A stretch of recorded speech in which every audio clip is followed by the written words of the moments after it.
Good afternoon, Dr. Lewis and class. Today I'm going to be giving some information on one of the areas in Chapter 10 that I thought would be interesting to look at, which is the identity development.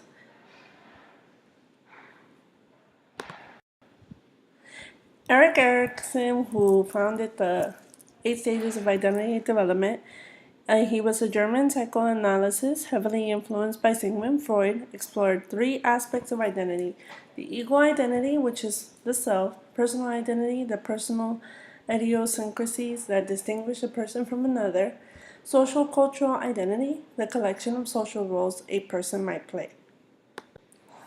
The eight stages of identity development. He developed the impact of external factors, parents and society, on personality development from childhood to adulthood.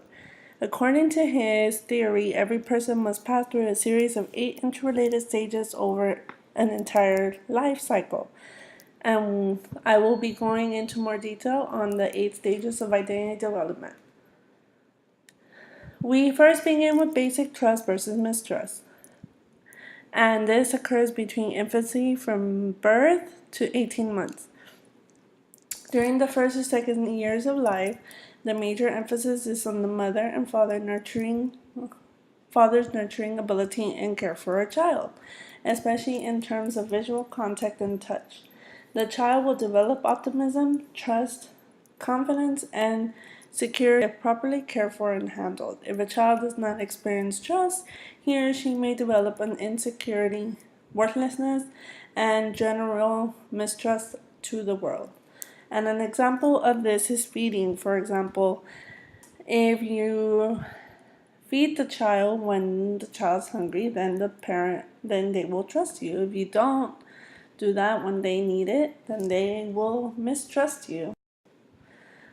The second stage is autonomy versus shame, and this occurs from the toddler to early childhood years, and this is from 18 months to 3 years.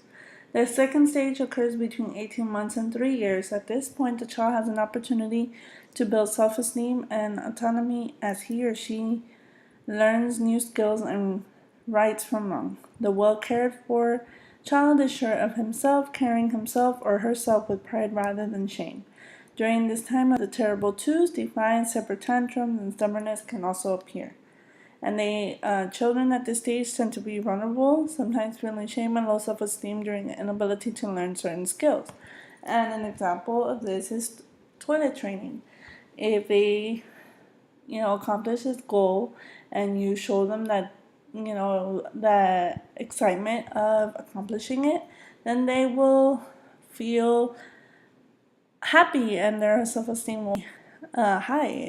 And if you don't, then of course that will change the way they feel about themselves and turn into a low self-esteem. The third stage is the initiative versus guilt, and this occurs with preschoolers 3 to 5 years. During this period, we experience a desire to copy the adults around us and take initiative in creating play situations. We make up stories with Barbies and Kens, toys, phones, miniature cars, playing out roles in trial universe, experimenting with blueprint for what we believe it means to be an adult. We also begin to use the wonderful words of exploring the world. The infamous why question. An example is independence. This occurs a lot, especially for me as a pre-K teacher. They all, especially the girls, they want to try to mimic, me as the teacher when they're playing amongst themselves. One of them will be the teacher, the rest will be the kid, and they kind of start playing that role.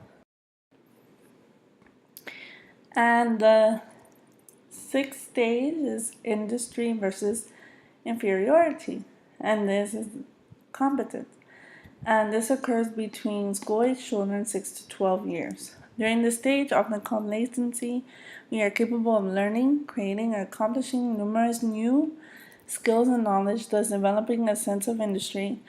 This is also a very social stage of development, and if we experience unresolved feelings of inadequacy and inferiority amongst our peers, we have serious problems in terms of competence and self-esteem. And a lot of this occurs, with school in the school. Identity versus role confusion.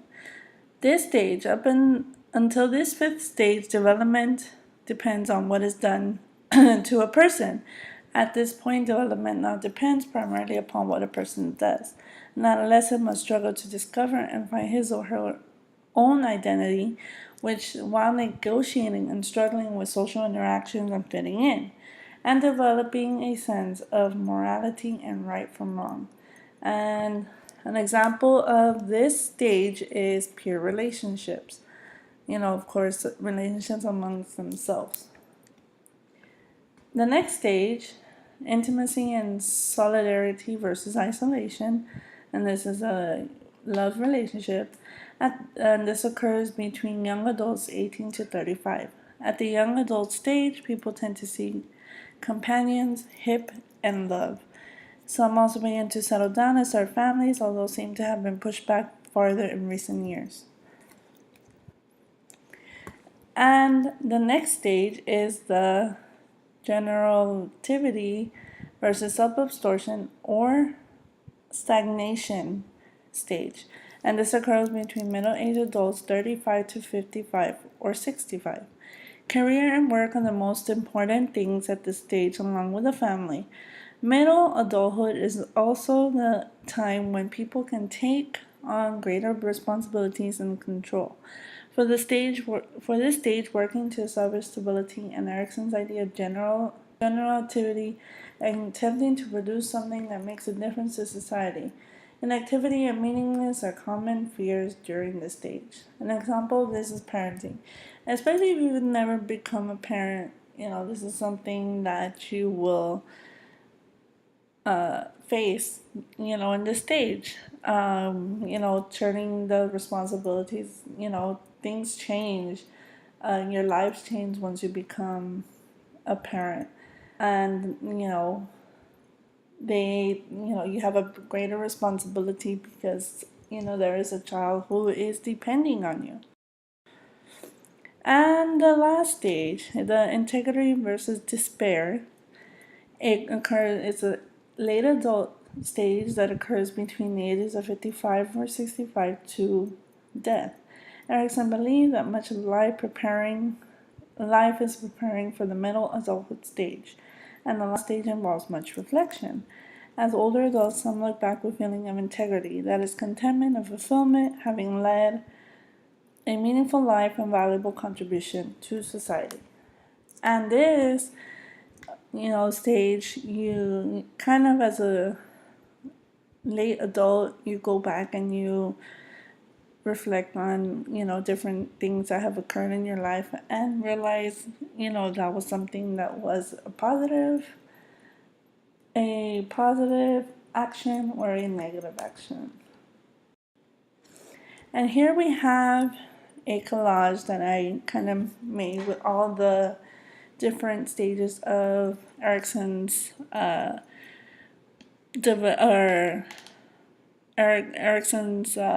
theory. And what I would like for you to do is see if you can figure out which picture goes with which stage.